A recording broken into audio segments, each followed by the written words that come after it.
Good morning प्यारे और future doctors, कैसे हो आप सब? वही हमेशा की तरह मस्त और स्वस्थ होंगे बच्चों। तो मयंक सर एक बार फिर से आप लोगों के लिए जो अपने बच्चों प्रीवियस ईयर एग्ज़ाम वाले पेपर सॉल्यूशन की एक कड़ी सीरीज स्टार्ट कर रखी थी, उसी सीरीज़ में आज अपन AIPMT 2014 का जो बच्चों पेपर है वो आप लोगों के लिए लेकर आया हूँ। AIPMT 2014 का पेपर, तो उसमें अपन बायोलॉजी वाला पेपर आज सोल्व करते हैं। तो 19, 18, 17, 16 और 15 तक पेपर अपन ने कर लिए थे। आज अपन डिस्कस करते हैं 2014 का पेपर। तो करें बच्चों स्टार्ट, चलो। तो अपना AIPMT all India pre medical test का 2014 का बायोलॉजी का पेपर ये रहा बच्चों बोर्ड पर आप लोगों के सामने। पहला ही क्वेश्चन अपने को दिख रहा है, टेक्सोनोमी से ही है, क्लासिफिकेशन से बच्चों। Planaria पजेज high capacity of planaria, अच्छा क्वेश्चन है वैसे, सिंपल पढ़ते भी अपन। प्लेनेरिया बच्चों, प्लेनेरिया मेंबर है कौन से फाइलम का? प्लेटीहेल्मिन्थीज का। Planaria Platyhelminthes. अब प्लेटीहेल्मिन्थीज में वैसे तो बच्चों पैरासाइट अपन बोलते हैं, बट ये जो प्लेनेरिया है वो प्लेटीहेल्मिन्थीज का फ्री लिविंग होता है। फ्री लिविंग बोले तो स्वतंत्र जीवी अपन उसको बोलते हैं, फ्री लिविंग है, पैरासाइट फॉर्म में नहीं होता। और इसमें मैक्सिमम पावर ऑफ क्या? रीजनरेशन, पुनरुद्भवन की सर्वाधिक कैपेसिटी वो प्लेनेरिया में होती है। बताते जितने भी कट कर दो उसी से नया फॉर्म हो जाता है। अब बच्चों प्लेनेरिया तो एनिमल के रेफरेंस में आ गया।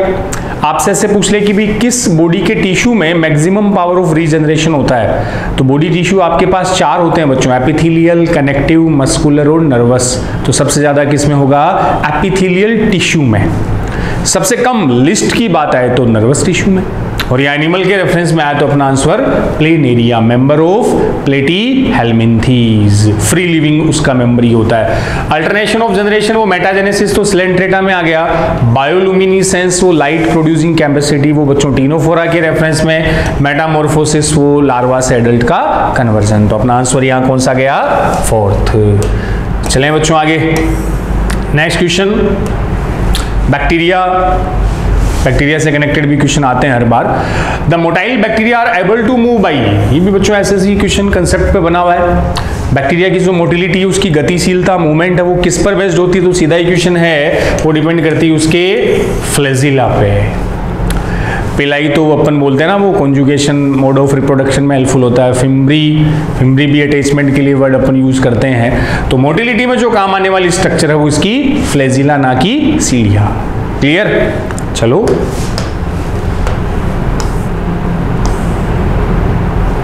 Next, marine cartilaginous. फिर से बच्चों टेक्सोनोमी का ही क्वेश्चन आया। Marine cartilaginous fish that can produce electric current, नाम से ही विद्युत मछली अपन बोलते हैं ना, झटके मारने वाली, वही करंट जिससे बच्चों प्रोड्यूस होता है। तो करंट, इलेक्ट्रिक करंट प्रोड्यूस करती है जो कार्टिलेजिनस है, कौन सी? टोरपीडो।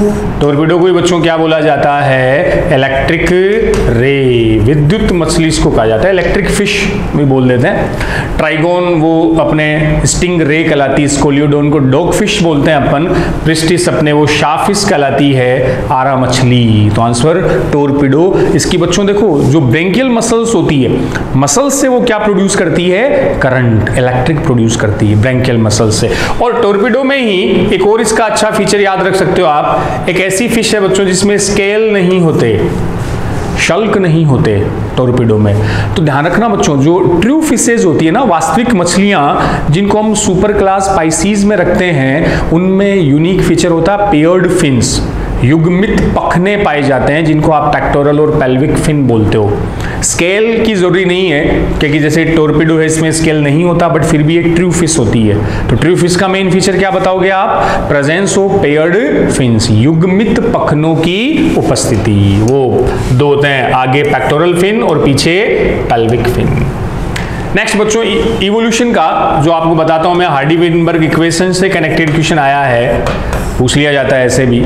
हार्डी-विनबर्ग इक्वेशन से कनेक्टेड क्वेश्चन। तो क्या कह रहा है कि in a population of 1000 individual 360 belong genotype capital A 480 capital A small A और 160 स्मॉल ए है, तो आपको एलील कैपिटल ए की फ्रीक्वेंसी अपने को निकालनी है। तो 1000 की दे दी बच्चों, तो अपन निकाल सकते हैं कि कैपिटल ए का कितना बता दिया, कितना 360 out of 1000। Capital A small A के लिए बच्चों कितना बता दिया, 480 out of 1000 individual. Small A के लिए कितना बता रखा है, 160 आउट ऑफ 1000। फॉर्मूला आपके पास ही है, कौन सा वाला, हार्डी-वेनबर्ग बोलो, हार्डी-वेनबर्ग की इक्वेशन बच्चों वही क्या है, p square plus 2pq q square is equal to 1। ये तो था p प्लस क्यू का whole square is equal to 1। ये डोमिनेंट होमोजाइगस, ये रिसेसिव होमोजाइगस वाली, ये हेटेरोजाइगस। तो कई बार हेटेरोजाइगस की वैल्यू भी बच्चों पूछ लेते हैं। एक शॉर्ट में आप इसको याद रख लेना, p plus q is equal to 1। इससे हो जाएंगे लगभग सारे क्वेश्चन अपने हार्डी-वेनबर्ग इक्वेशन के, p plus q is equal to 1 से। अब लो कर लो सोल्व इसको। मैथ्स में फिजिक्स में ज्ञानी तो हुई हो ना आप। तो कैपिटल ए ये आ गया, ये 0.48 बच्चों, ये 0.16, तो आ गया ना 360 आउट ऑफ 1000 में से निकाल लिया अपन ने। कैपिटल ए, तो कैपिटल ए को बेटा जी अपन कंसीडर कर सकते हैं p स्क्वायर होमोजाइगस डोमिनेंट। ये आ गया कैपिटल ए स्मॉल ए, इसको आप लिखोगे 2pq, हेटेरोजाइगस है तो 2pq। ये आ गया स्मॉल ए मतलब q स्क्वायर। नहीं है प्रॉब्लम, आ गया सीधा सा। अब लो, जैसे q स्क्वायर दे दिया, आपको याद रखना p plus q equal to 1, तो इसमें q स्क्वायर है कितना 0.16, तो q हम निकाल लेंगे 0.4। क्लियर, q की वैल्यू 0.4 बच्चों निकल गई, तो p आपको पता है p plus q equal to 1 करना है, तो यहां से आप p कैलकुलेट कर लोगे, तो p की वैल्यू आ गई 0.6। कैपिटल ए ये हो गया, तो कैपिटल ए 0.6, स्मॉल ए पूछे तो 0.4, और अगर हेटेरोजाइगस 2pq की बात आए तो 0.48 आ जाएगा। कर लेंगे, सीधा सा क्वेश्चन है, बस आप ये याद रख लियो p plus q is equal to 1 से। तो यहां आ गया p की वैल्यू कितनी 0.6, q आ गया 0.4, और अगर 2pq हेटेरोजाइगस पूछता, कैपिटल ए स्मॉल ए पूछता, तो बेटा जी 0.48 आ जाता। तो अगले ने पूछा क्या है, कैपिटल ए एलील पूछा है, p पूछा है, तो आंसर अपना 0.6 आ गया। चलें डॉक्टर आगे, फ्यूचर डॉक्टर, बिल्कुल। ये लो बच्चों, अगला क्वेश्चन अपने डाइजेस्टिव सिस्टम से है। अब इसमें देखो बच्चों, पुरानी जो एनसीईआरटी है ना, उससे कनेक्टेड क्वेश्चन आ गया है।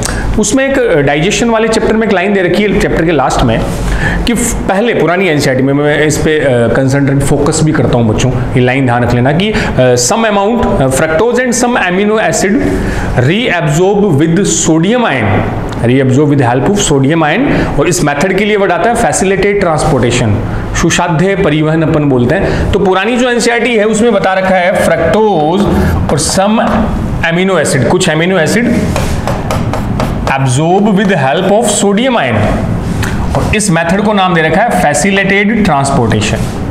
अब नई वाली एनसीईआरटी में करेक्शन होके आया, फ्रक्टोज की जगह आ गया glucose, glucose and some amino acid are absorbed with help of carrier protein, इस मेथड को बोल देंगे फैसिलिटेटेड ट्रांसपोर्टेशन। ये ज्यादा करेक्ट, हम बॉटनी में पढ़ते भी है ना, प्लांट फिजियो में, कि ग्लूकोज एमिनो एसिड का कैरियर प्रोटीन के साथ एब्जॉर्प्शन ट्रांसपोर्ट होना ही फैसिलिटेटेड ट्रांसपोर्ट कहलाता है। कैरियर प्रोटीन बच्चों वो part of method of simple diffusion में इंक्लूड हो जाता है, वहां सीधा होता है। अगर कैरियर प्रोटीन वाहक प्रोटीन काम आए तो हम उसको फैसिलिटेटेड बोल देते हैं। यहाँ सोडियम कैटायन होता है बच्चों, और कैटायन का जनरली एक्टिव ट्रांसपोर्टेशन होता है, लेकिन ये पुराना है तो एनसीईआरटी बेस्ड क्वेश्चन था, तो उसको fructose is absorb into blood through mucosa cells intestine by the process called, इसका आंसर वही दिया था फैसिलिटेटेड ट्रांसपोर्ट, सुसाध्य परिवहन। लेकिन अब आप नई एनसीईआरटी के अकॉर्डिंग ये याद रख लियो क्या, glucose and amino acid with help of carrier protein, carrier protein के साथ एब्जॉर्ब होते हैं, जिसे हम क्या बोल देते हैं facilitated transportation, as per new NCERT, ये नई एनसीईआरटी नहीं है। क्लियर है बच्चों, चलें आगे। चलो next question, which of the following cause an increase in sodium reabsorption in DCT, या आपका एक्सीडिटरी का क्वेश्चन ले लो। डीसीटी में सोडियम के एब्जॉर्प्शन को कौन बढ़ाएगा, कौन सा हार्मोन? तो बच्चों अब हमें ध्यान है कि जो अपना नेफ्रॉन है इसकी ये डीसीटी में जो एब्जॉर्प्शन है वो हार्मोनल होता है। कंडीशनल हम बोलते हैं उसको, कंडीशन पर डिपेंड करता है कि अगर आपकी बॉडी में वाटर की डेफिशिएंसी है, पानी की कमी है बच्चों, तो कौन सा हार्मोन आएगा, ADH, और वो वहां से क्या रीअब्जॉर्ब करवाएगा, वाटर रीअब्जॉर्ब करवाएगा। अगर बॉडी में आयन सोडियम की कमी है तो कौन सा हार्मोन आएगा, एल्डोस्टेरोन, और वो डीसीटी से आयंस को रीअब्जॉर्ब करवाएगा। ध्यान है, ADH आपका हाइपोथैलेमस में बनता है, पोस्टीरियर पिट्यूटरी से आता है, और एल्डोस्टेरोन बच्चों एड्रिनल ग्लैंड के कोर्टेक्स पार्ट से आता है। तो ये क्या पूछ रहा है आपसे, increase in sodium reabsorption. Sodium reabsorption की बात कर रहा है तो कौन सा हार्मोन आ जाएगा, aldosterone. Increase in aldosterone level, aldosterone का लेवल अगर बढ़ेगा तो सोडियम का एब्जॉर्प्शन भी बढ़ेगा। क्लियर है। और ADH तो वाटर के रीअब्जॉर्प्शन से कनेक्ट होता है, जिसको अपन एंटी डायूरेटिक हार्मोन बोलते हैं। Next question, stimulation of muscles fibre by a motor neuron occurs at. ये लोकोमोशन मूवमेंट का बच्चों एनसीईआरटी की लाइन में ही मिल जाएगा आपको, जो मसल्स की मैकेनिज्म कॉन्ट्रैक्शन की बता रखी है वहां कि stimulation of a muscle fibre by a motor neuron. जैसे भाई ये मोटर न्यूरॉन आई ब्रेन से, जो इंपल्स लेके जाती है वो तो सेंसरी होती है, वापस बच्चों को लाएगी मोटर न्यूरॉन। स्टिमुलेशन आवेग लेकर आती है। अब मोटर न्यूरॉन, ये मान लो यहां बच्चों क्या है, मसल फाइबर या नर्व फाइबर भी मान सकते हो। तो दो नर्व का कनेक्शन, ध्यान है ना अपने को, जहां दो न्यूरॉन नर्व कनेक्ट हो उसको जॉइंट को तो हम बोलते हैं साइनेप्स, वो तो सिनेप्स हो गया। और मोटर न्यूरॉन और मसल्स का बच्चों जो कनेक्शन है उसे हम बोल देते हैं न्यूरो मस्कुलर जंक्शन, तंत्रिका पेशी संधि। तो ये तो पूछ रहा है मोटर न्यूरॉन और मसल फाइबर के बीच का ये जॉइंट क्या है, neuro muscular junction. Motor end plate word भी इसके लिए यूज कर रखा है वही, तो अपना आंसर आ जाएगा third, the neuro muscular junction. इसी के अगेंस्ट बच्चों कई बार वो एंटीबॉडी बन जाती है। एक डिजीज आती है ना, कौन सी, याद करो, एक ऑटो इम्यून डिजीज की अपन बात करते हैं, ऑटो इम्यून डिजीज, जिसमें न्यूरोमस्कुलर जंक्शन के अगेंस्ट बेटा जी क्या बन जाती है, एंटीबॉडी, और इसे अपन बोलते हैं कौन सी, मायस्थेनिया ग्रेविस। ऑटो इम्यून जिसमें मेनली तो एसिटिल कोलिन के जो रिसेप्टर होते हैं ना, उसके अगेंस्ट एंटीबॉडी प्रोडक्शन। क्लियर है, क्लियर है, तो देर किस बात की, अगला क्वेश्चन आपका वेट कर रहा है। क्वेश्चन नंबर 8, एंडोक्राइन सिस्टम से ले लो इसको। फाइट और फ्लाइट रिएक्शन, फाइट फ्लाइट आते माइंड में कौन सी ग्लैंड आई, इमरजेंसी वाली बच्चों एड्रिनल। एड्रिनल का भी कौन सा पार्ट, एड्रिनल मेडुला। ध्यान रख लेना, एड्रिनल मेडुला होता ना, एड्रिनल मेडुला को हम 3F ग्लैंड बोलते हैं। कौन सी बोलते हो, मेडुला। पूरी एड्रिनल को नहीं बच्चों, कोर्टेक्स को इसमें कंसीडर नहीं करते। एड्रिनल का कौन सा पार्ट, मेडुला। 3F का मीन आपको पता है, फाइट, फ्लाइट और फ्लाइट और फियर बोल दो, हाँ एक ही बात। तो लड़ते समय, भागते समय, डरते समय जो इमरजेंसी के टाइम काम आ रही है वो एड्रिनल मेडुला, और उसका हार्मोन एड्रेनलिन और नोर एड्रेनलिन, इमरजेंसी ग्लैंड बोलते हैं इसको। तो फाइट और flight reaction cause activation of, fight के टाइम किसको एक्टिवेट करेगी, वही the adrenal medulla, leading to increase secretion of epinephrine and norepinephrine. पहला ही हो जाएगा, एड्रिनल मेडुला को एक्टिवेट करेगा, जिससे कौन रिलीज हुआ, एपिनेफ्रिन और नोर एपिनेफ्रिन। एपिनेफ्रिन आप एड्रेनलिन को बोल देते हो बच्चों, और नोर एपिनेफ्रिन नोर एड्रेनलिन को। ध्यान है अपने को ये चीज। द पैंक्रियाज, पैराथायरॉइड, किडनी, गलत, तो आंसर गया फर्स्ट। अच्छा क्वेश्चन एड्रिनल मेडुला वाले पार्ट से। Next, scrubber in the exhaust of a chemical industrial plant. ये केमिकल इंडस्ट्रियल प्लांट में बच्चों एग्जॉस्ट पे वो जो चिमनियाँ होती है, स्क्रबर वहाँ एक यूज करते हैं, वो किसको रिमूव करता है, किसको उस धुएं से हटाता है, एग्जॉस्ट से किसको हटाएगा। तो ध्यान, ये स्क्रबर आपके एनसीईआरटी में भी मेंशन कर रखा ना, मेन तो सल्फर डाइऑक्साइड के लिए होता है, गैसेज लाइक सल्फर डाइऑक्साइड। तो सल्फर डाइऑक्साइड को हटाने के लिए वो लाइम वाटर अपन इसमें यूज करते हैं, वही scrubber in the exhaust of a chemical industrial plant remove, किसको हटाएगा स्क्रबर, सल्फर ऑक्साइड को, पोल्यूशन कम करने के लिए बच्चों यूज होते हैं। क्लियर, चलो अगला क्वेश्चन आपका वेट कर रहा है, जेनेटिक्स का question. Fruit colour in squares is an example of, ये देखो बच्चों क्या होता है जेनेटिक्स में अपने वो दो टाइप की बता रखी है ना, इंटर इंटरजेनिक एलिलिक और नॉन एलिलिक की इंटरेक्शन होती है। तो उसमें ध्यान रख लेना कि ये बच्चों जो नॉन एलिलिक वाले जितने भी एग्जाम्पल है ना, उसको डिटेल में तो नहीं पूछते, बस उनकी एक टेबल आपको याद रखनी है, ध्यान होगा आपके। जैसे एपिस्टेसिस में दो आते हैं, डोमिनेंट एपिस्टेसिस आता है एक बच्चों रेसेसिव एपिस्टेसिस आती है, प्रभावी प्रबलता, अप्रभावी प्रबलता बोलते हैं। इसी में एक हम पढ़ते हैं कॉम्प्लीमेंट्री जीन आ जाते हैं, इनहिबिटरी जीन, नाम सुन रखे हैं ना, डुप्लीकेट जीन, एडिटिव जीन, ये सारे। तो आपको इनके नाम एक टेबल बना लेना, नोट्स में मैंने बता भी रखी है आपको। इस टेबल में बच्चों एक तो इनका रेशियो, क्या रेशियो आता है, ये सारे डाई हाइब्रिड के एक्सेप्शन होते हैं, 9 3 3 1 के एक्सेप्शन है, और एक इनके एग्जाम्पल। तो जैसे डोमिनेंट एपिस्टेसिस अगर आप देखोगे तो बेटा जी वैसे डाई हाइब्रिड क्रॉस का रेशियो मेंडल के अकॉर्डिंग तो क्या आता है 9 3 3 1, लेकिन यहाँ वो नहीं आता, इसीलिए उसके ये क्या होते हैं एक्सेप्शन, ये पोस्ट मेंडलिज्म में आता है। तो यहाँ आता है वो 12 3 1 चेंज हो गया। और डोमिनेंट का एग्जांपल एक तो ये दे रखा, फ्रूट कलर इन स्क्वेस, कुम्हड़ा कुकुरबिटा, उसका फ्रूट कलर इसी का एग्जांपल है। डॉग में बच्चों कुत्ते में जो स्किन कोट का कलर है वो भी इसका एग्जांपल आता है डोमिनेंट एपिस्टेसिस का। रिसेसिव में वो रेशियो आएगा 9 3 4, इसमें कोट कलर इन माइस वाला वो एग्जांपल आता है। तो कहने का मतलब 9 3 3 1 की जगह रेशियो चेंज हो जाते हैं, इसलिए मेंडल के बच्चों क्या है एक्सेप्शन है, पोस्ट मेंडलिज्म में इसको इंक्लूड किया जाता है। तो फ्रूट कलर की बात आ रही है तो ये आएगा डोमिनेंट एपिस्टेसिस, प्रभावी प्रबलता एपिस्टेसिस। इसमें एक वही डोमिनेंट जो जीन है वो नॉन एलिलिक रिसेसिव जीन के इफेक्ट को इनहिबिट कर देती है। डोमिनेंस और एपिस्टेसिस दो बच्चों अलग वर्ड होते हैं, प्रभाविता और प्रबलता। डोमिनेंस जनरली मोनोहाइब्रिड से अपन एक जीन के एलील से, जबकि यहाँ अलग अलग जीन, इसलिए epistasis non allylic term use कर लेते हैं बच्चों। ठीक है, तो ये देख लेना नोट्स में आपके टेबल आपको ध्यान रखनी, इससे कनेक्टेड क्वेश्चन आ जाता है। इनके नाम और एग्जाम्पल, रेशियो क्या आता है और इनके एग्जाम्पल क्या क्या है जीन के। क्लियर? तो ये जो फ्रूट कलरिंग स्क्वेस है वो डोमिनेंट एपिस्टेसिस को एक्सप्लेन करता है। नेक्स्ट क्वेश्चन बच्चों आप लोगों के लिए सामने, ये अपना डिजीज वाले चैप्टर से, हेल्थ डिजीज वाले से अपन इसको मान ले।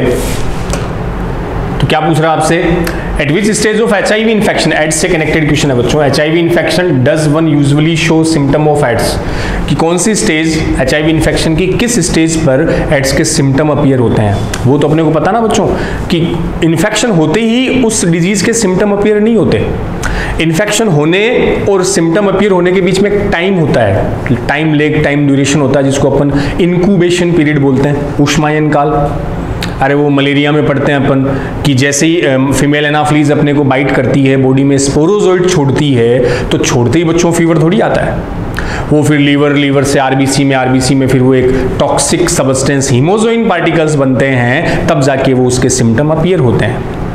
तो बाइट करने से लेकर सिम्टम अपीयर होने के बीच का टाइम क्या है, इंक्यूबेशन। तो यहाँ HIV के रेफरेंस में बात कर रहा है कि बच्चों HIV का सिम्टम कब अपीयर होते हैं। तो जब HIV एंटर करता है तो पहले उसका टारगेट होता है मैक्रोफेज, ध्यान है अपने को, मैक्रोफेज से फिर उसका अटैक किस पर होता है, T सेल पर, T लिम्फोसाइट पर। अब बच्चों जब T सेल पर अटैक होता है तो T सेल की नंबर को कम कर देता है, और T सेल अपनी इम्यून सिस्टम इम्यूनिटी के लिए रेस्पॉन्सिबल है, इसेंशियल है। T सेल जब कम हो जाएगी तो धीरे धीरे अपना इम्यून सिस्टम क्या हो जाएगा, वीक हो जाएगा। तब अलग अलग different type of disease body पर हो जाएंगे, अलग अलग पैथोजन का बॉडी पर अटैक होगा, तब इसके सिम्टम अपीयर हो जाएंगे। तो क्या पूछ रहा है, कौन सी स्टेज में एड्स के सिम्टम आते हैं, when HIV damage large number of helper T lymphocyte. वही जब HIV किसे डैमेज करेगा, हेल्पर T की अत्यधिक संख्या को। T हेल्पर पर ही तो करता ना, T हेल्पर वही हेल्पर जो B से एंटीबॉडी बनवाती है। बिल्कुल बच्चों, when the viral DNA is produce by reverse transcriptase, ये तो नहीं, ये तो सेल में जाके फिर बाइंड होगा आगे। विद इन 15 डेज का भी कोई नहीं है। When the infected retrovirus enter the host cell में घुसते ही सिम्टम नहीं आएंगे, थोड़ा टाइम लगेगा, जब वो T सेल्स को धीरे धीरे क्या कर देगा, खत्म कर देगा। तो पेशेंट का बच्चों जो इम्यून सिस्टम है वो वीक, कमजोर हो जाएगा। अगला question, the first human hormone, ये बायोटेक से बच्चों कनेक्ट कर सकते हो, वैसे एंडोक्राइन में भी बता देते हैं आपको। First human hormone produce by recombinant DNA technology, RDT, recombinant DNA technology से बनाने वाला हार्मोन। इसको आप फर्स्ट आइसोलेटेड हार्मोन से भी याद रख सकते हो, वो ह्यूमुलिन याद आया गया। जीन थेरेपी में बच्चों एनसीईआरटी का 12th चैप्टर, 12th एनसीईआरटी का, ई कोलाई के यूज से वो इंसुलिन बनाया था ना, ह्यूमुलिन, ह्यूमन का इंसुलिन। तो पहला बायोटेक आरडीटी से बनने वाला हार्मोन इंसुलिन, ये फर्स्ट आइसोलेटेड हार्मोन भी बच्चों अपन इंसुलिन को ही कंसीडर करते हैं। और ऐसा आ जाए ना first non hormone, first non, तो वो बच्चों सिक्रीटीन होता है, वही सिक्रीटीन ड्यूडिनम से, इंटेस्टाइन, ये फर्स्ट प्रथम ज्ञात हार्मोन है, जबकि पहला आरडीटी से बना हुआ आइसोलेटेड जो हार्मोन है वो इंसुलिन होता है बच्चों। क्लियर? अरे वही बायोटेक में आता ना 1983 में अमेरिका की कौन सी, एली लिली कंपनी वाला, वही ज्ञानियों वही। चलो 13, the main function of mammalian corpus luteum is to, एक और सीधा सा क्वेश्चन, कॉर्पस ल्यूटियम का मेन फंक्शन कौन सा हार्मोन? वैसे तो कॉर्पस ल्यूटियम बच्चों इसका वो क्वेश्चन भी बना हुआ है, ये टेम्पररी एंडोक्राइन ग्लैंड होती है, बताया था मैंने पीछे सॉल्यूशन में आपको। टेम्पररी मतलब परमानेंट नहीं होती है। कौन कौन से हार्मोन? कार्पस ल्यूटियम से कई, लेकिन बेटा जी सबसे मेन आता है तो प्रोजेस्टेरोन, थोड़ा बहुत एस्ट्रोजन, रिलैक्सिन भी और इनहिबिन भी, वो आते हैं। तो मेन जो इसका हार्मोन है वो कौन सा आएगा? प्रोजेस्टेरोन। ये वही प्रोजेस्टेरोन है जो प्रेगनेंसी को मेंटेन रखता है, गर्भावस्था को बनाए रखता है। और जब फर्टिलाइजेशन नहीं होता तो अपने को पता है बच्चों कार्पस ल्यूटियम किस में डिजेनरेट हो जाएगा? कार्पस एल्बिकैंस में। क्लियर? अगला question, in which one of the following process CO2 is not released? Respiration से कनेक्ट कर लो। किस प्रोसेस में CO2 रिलीज नहीं होती? अल्कोहलिक फर्मेंटेशन में तो बच्चों अल्कोहलिक का किण्वन होगा तो CO2 बनेगी। लैक्टेट आते हैं इस पे, लैक्टेट फर्मेंटेशन आपकी मसल्स में, ग्लूकोज से क्या बना? वही पायरुविक एसिड, एक ग्लूकोज से दो, उन्हीं दो पायरुविक एसिड से मसल्स में क्या बना बच्चों? Lactic acid with water. तो लैक्टिक एसिड के साथ CO2 रिलीज नहीं होती, वही लैक्टिक एसिड जिसके जमा होने से फैटिगनेस, थकान महसूस होती है। तो answer lactate fermentation. Aerobic respiration in plant हो चाहे एनिमल हो, सब में एंड प्रोडक्ट क्या बनेगा? CO2 बनेगा। तो आंसर कौन सा गया? सेकंड गया। क्वेश्चन 15 पे आ जाओ। द जोन ऑफ एटमोस्फियर, वैसे तो इकोलॉजी का है, कर भी सकते हैं, अपनी लेयर की बात कर रहा है एटमोस्फियर में। The zone of atmosphere in which the ozone layer is present, सीधा सही है। कौन कौन सी लेयर होती है? सबसे नीचे बच्चों कौन सी? ट्रोपोस्फियर, अपन रह रहे हैं ट्रोपोस्फियर, इसके ऊपर वाली फिर स्ट्रेटोस्फियर, देन मीजोस्फियर, फिर थर्मो और आइनोस्फियर, यही तो होती है। तो स्ट्रेटो, हाँ ये जो स्ट्रेटोस्फियर है बेटा जी, इसी में ओजोन जो यूवी रेस से अपने को प्रोटेक्ट करती है, ओजोन अपने को कहाँ? स्ट्रेटोस्फियर में। क्लियर? बोलो। चलो तो आगे, मोल बायो का क्वेश्चन आपका वेट कर रहा है, एनसीईआरटी का क्वेश्चन है मोल बायो, वो ही बताता हूं मैं साइंटिस्ट का नेम। ये लो आ गया। ट्रांसफॉर्मेशन, रूपांतरण वाला कौन सा साइंटिस्ट था? फ्रेडरिक ग्रिफिथ इन 1928। वही स्ट्रेप्टोकोकस न्यूमोनी बैक्टीरिया और माइस चूसे वाला एक्सपेरिमेंट। क्लियर? चलो सीधा सही है, चलते हैं आगे। नेक्स्ट क्वेश्चन 17, बायोमोलिक्यूल का बच्चों एंजाइम से रिलेटेड हर बार एक क्वेश्चन आपको मिल जाता है। अच्छा क्वेश्चन, ये एनसीईआरटी से ही है, बिल्कुल एंजाइम का क्वेश्चन है। क्या कर रहा है? Select the option which is not correct. Not correct के हमने अंडरलाइन कर ली with respect to enzyme action. Enzyme action के रेफरेंस में गलत कथन को आपको देखना है। पहला statement, A non-competitive inhibitor bind the enzyme at a site distinct from that which bind the substrate। तो थोड़ा सा मैं बता देता हूं बच्चों कि जो एंजाइम होता ना, अब एंजाइम में हम दो साइड भी, एक तो ऐसी एक्टिव साइट जहां वो सबस्ट्रेट से बाइंड होता है। तो मान लो बच्चों ये सबस्ट्रेट है,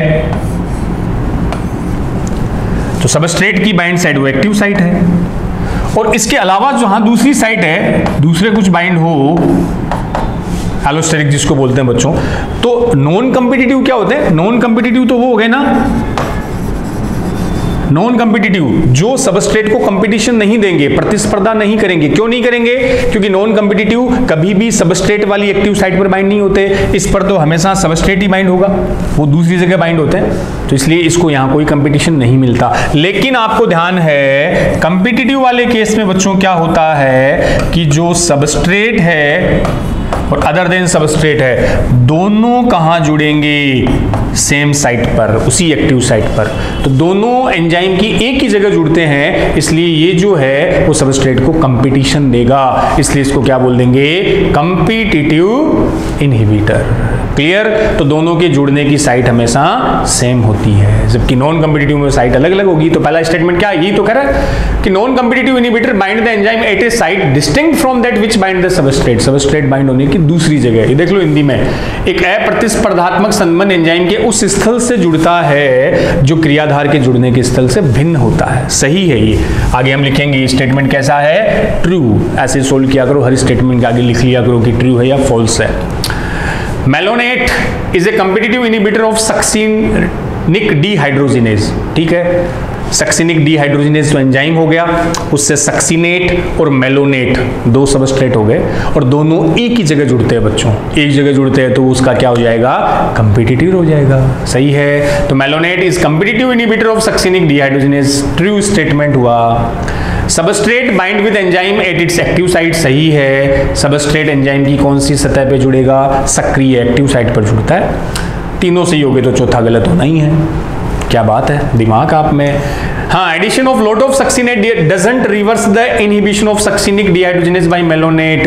ये लो बच्चों, मेलोनेट और सक्सिनेट कंपिटिटिव हो गए ना, तो वहां क्या करते हैं कि जब कंपटीशन होता है बच्चों तो सबस्ट्रेट की अमाउंट को, कंसंट्रेशन को बढ़ा दो।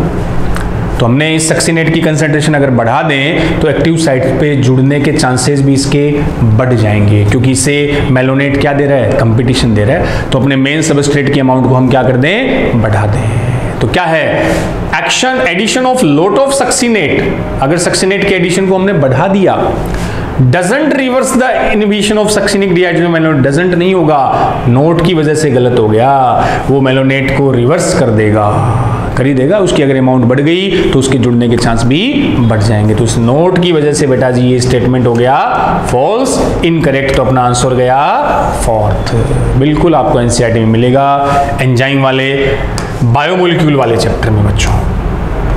नेक्स्ट लो, मोल बायो का एक और क्वेश्चन आपके सामने, बिल्कुल एनसीईआरटी का ही है। क्या कर रहा है? रोंगली में पूछा है, कौन सा ऑप्शन गलत मिलाया हुआ है?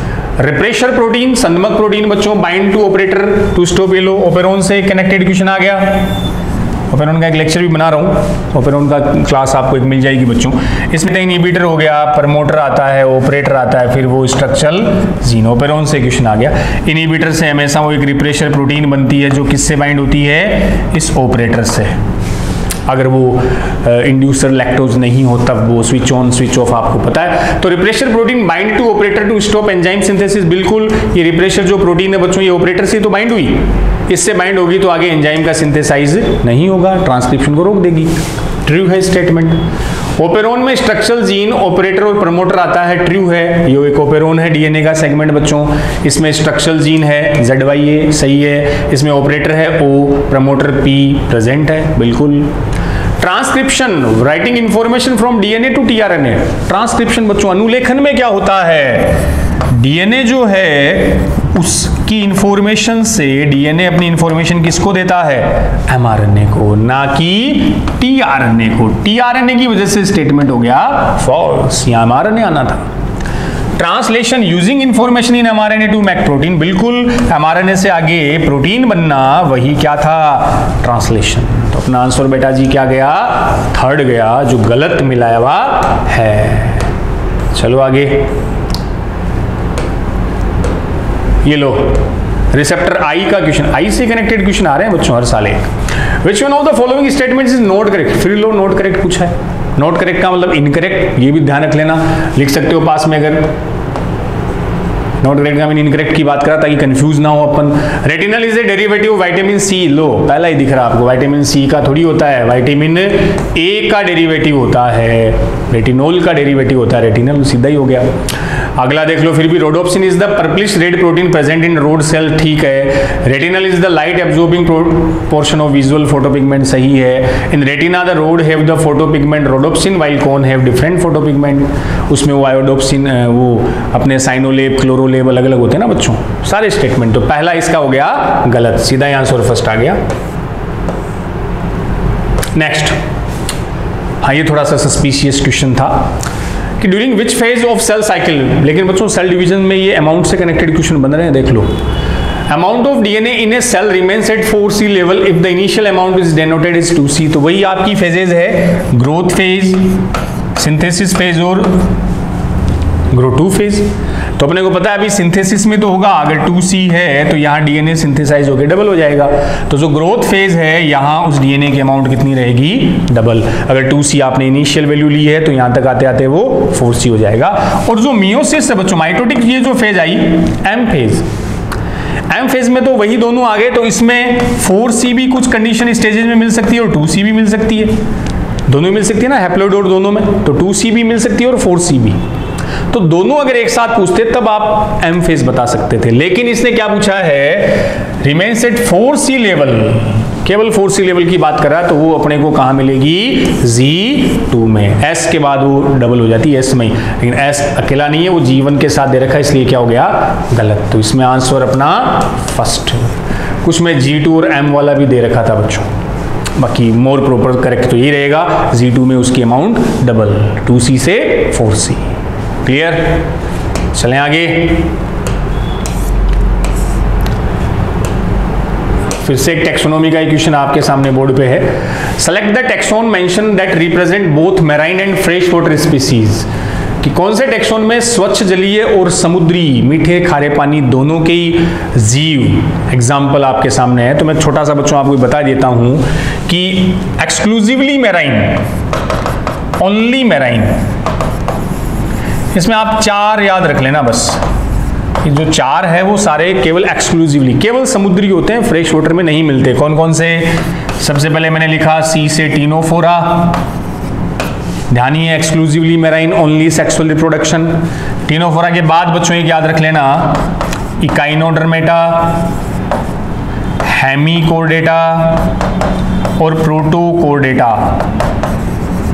4 आप ऐसे याद रख लियो जो सारे के सारे क्या होते हैं, मैराइन, बिना एक्सेप्शन के, ये फ्रेश वाटर में नहीं मिलते। तो टीनोफोरा, इकाइनोडर्मेटा, हेमिकोर्डेटा और प्रोटोकोर्डेट। प्रोटोकोर्डेट याद आ गया क्या, प्रोटो और यूकोर्डेट। प्रोटोकोर्डेट में वही यूरोकोर्डेटा, हर्डमानिया, साल्पा, डोलियोलम, और एक सिफेलोकोर्डेट आता है बच्चों, एम्फियोक्सस, ब्रेंकियोस्टोमा। वही ये 4 है जो एक्सक्लूसिवली ना। जो निडेरिया है, निडेरिया दूसरा नाम बच्चों किसका है, सिलेंट्रेटा का। तो ये आंसर आ गया, सिलेंट्रेटा के जो मेंबर है ना वो फ्रेश और मैराइन दोनों जगह रहते हैं, वहां प्रोटोकोर्डेट ही। तो 4 याद रखने हैं, टीनोफोरा, इकाइनोडर्मेटा, हेमिकोर्डेट और प्रोटोकोर्डेट।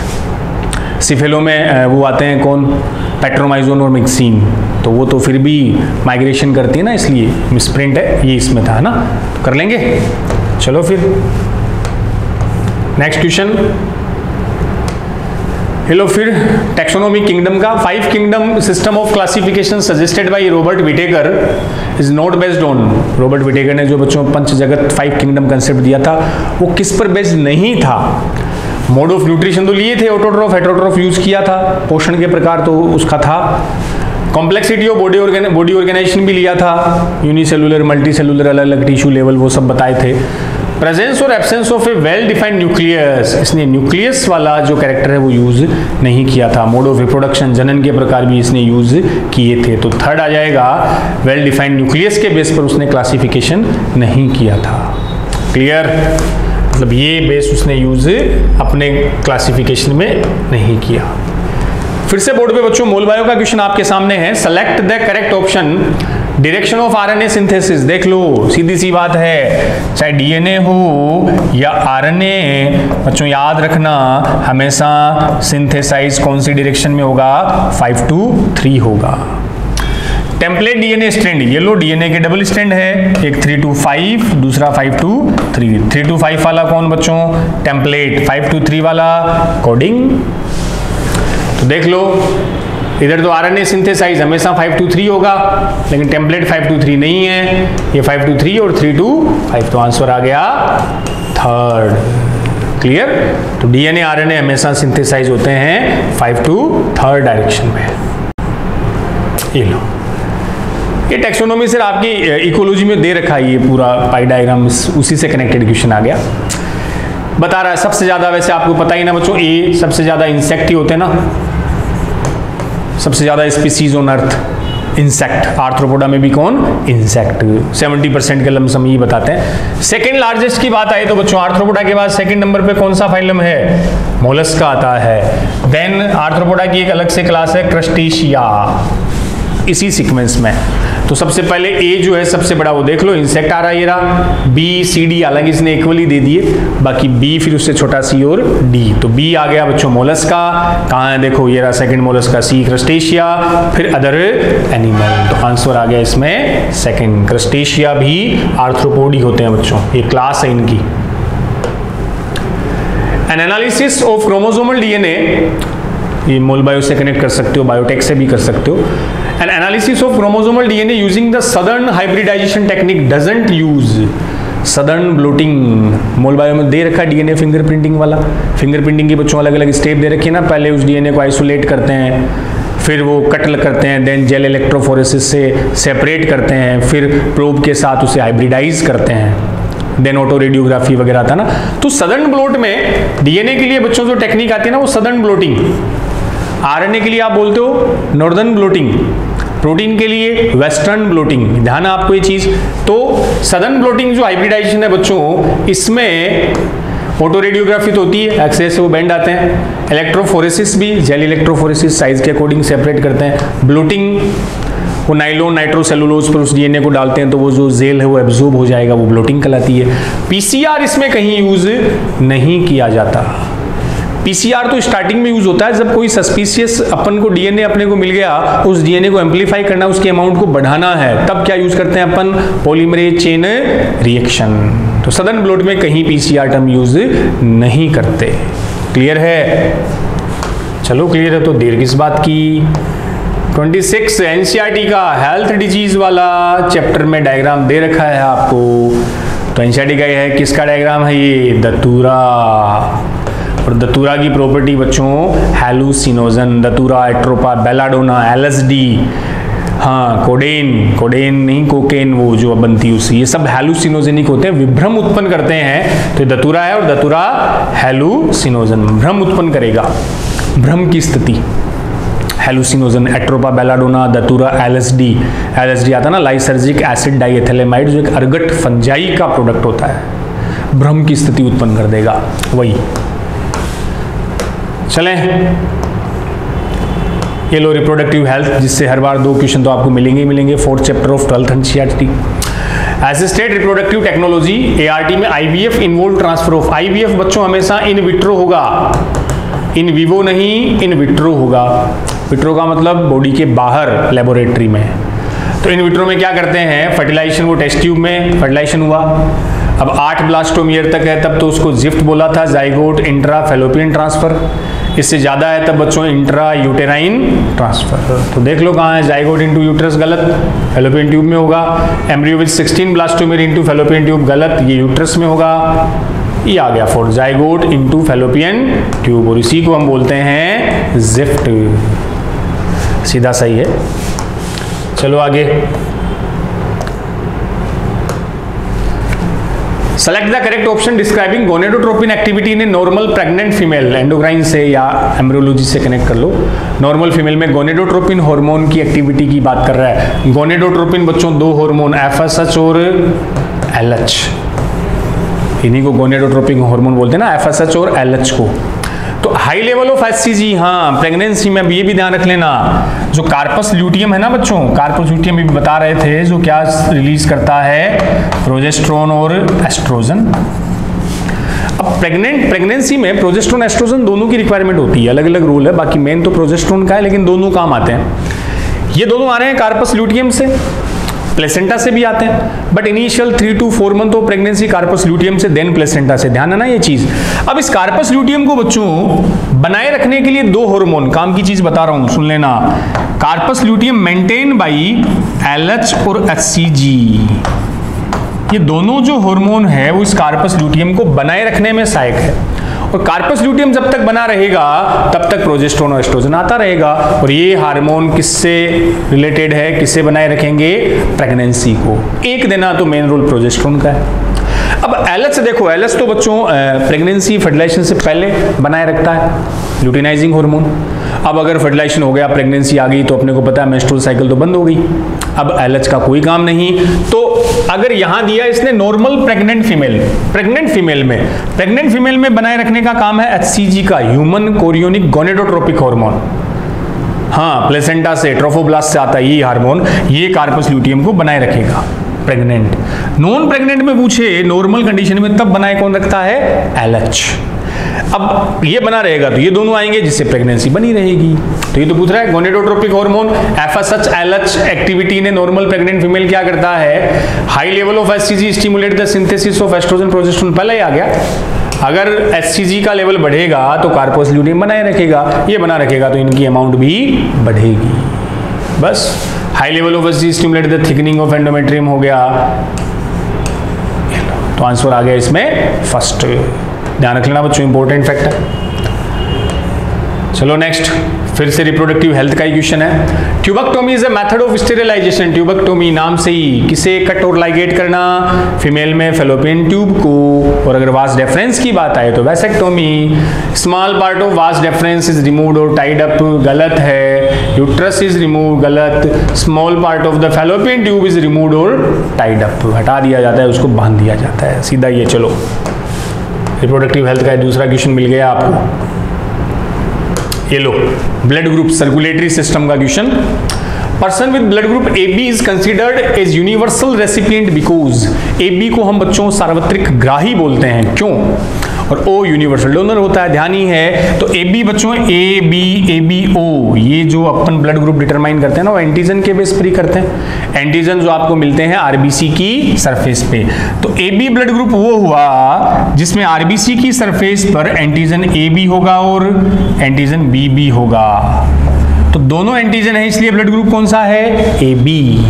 एंटीजन दोनों है लेकिन इसके ऐसे ब्लड के प्लाज्मा में बच्चों एंटीबॉडी नहीं होगी। तो एंटीजन दोनों, एंटीबॉडी नहीं है। ब्लड ग्रुप O में कोई एंटीजन नहीं होता लेकिन दोनों एंटीबॉडी प्रेजेंट होती है। क्लियर? तो एंटीजन के बेस पर हम इसको नाम देते हैं। तो नो एंटीजन गलत है। Both A and B antigen in plasma, antigen plasma में नहीं होती, एंटीजन RBC पर होता है।